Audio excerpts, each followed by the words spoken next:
பணம் கையில் தங்காமல் தண்ணீர் போல கரைகிறதா? நீங்கள் வாஸ்துவை பற்றிய விஷயங்களை நம்புகிறீர்களா இல்லையா என்பது முக்கியமல்ல. ஆனா இவை நூற்றாண்டுகளாக நம்ம நாட்டில் அனுபவத்தால உருவான நம்பிக்கைகள். இதெல்லாம் வாஸ்து புத்தகத்தில் இருந்து எடுத்தவைகள் தான். சிலர் நம்புவாங்க, சிலர் நம்ப மாட்டாங்க. ஆனா நம்ம வாழ்க்கையில நல்லதான விஷயங்களை முயற்சிக்க நாம தயங்க வேண்டியதில்லை. இது வாஸ்து புத்தகத்திலிருந்து எடுக்கப்பட்டது. நம்மில் சிலர் நம்புவோம், சிலருக்கு நம்பிக்கை இருக்காது. அது எல்லாம் நம்மளோட தனிப்பட்ட பார்வை தான். பணம் கையில் தங்காமல் தண்ணீர் மாதிரி செலவாகுதா? அப்போ உடனே இந்த வாஸ்து டிப்ஸை பின்பற்றுங்கள்.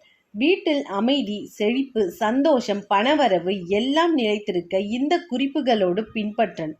இந்த விஷயங்களை பழங்காலத்திலேயே இந்து மதம் மற்றும் வாஸ்து விதிகளுக்குள்ள சேர்க்கப்பட்டது பின்பற்றப்பட்டு வருகிறது. ஜோதிடம், வாஸ்து இந்த இரண்டிலேயும் இதுக்கான தீர்வுகள் சொல்லப்பட்டிருக்கு. இப்போ நாம வாஸ்து பிளஸ் ஜோதிட தீர்வுகளை இந்த வழிகளை கடைபிடிச்சா பண கஷ்டம் குறைய வாய்ப்பு இருக்கு.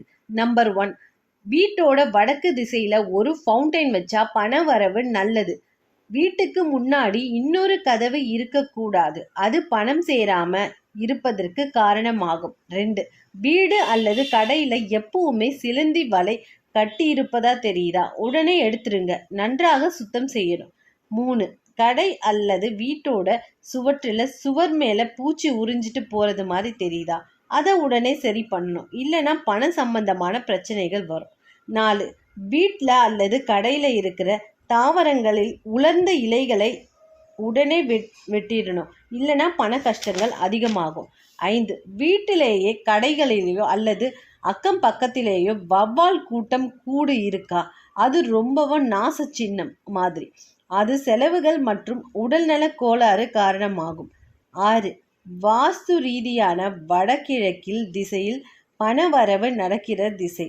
அந்த திசையில குப்பை, அசுத்தம் இருந்தா பண பிரச்சனைகள் வரும். அதனால அந்த இடத்துல எப்பவுமே சுத்தமா வைக்கணும். 7, வீட்டில் பண வரவு நன்றாக இருக்கணும்னா வடகிழக்கு திசையில எப்பவுமே ஒளி இருக்கணும். அந்த இடம் எப்பவுமே இருட்டா இருந்தா வீட்டில் இருக்கிற உறவினர்கள் எளிதா சண்டை போட ஆரம்பிச்சிடுவாங்க. நன்றி, வணக்கம்.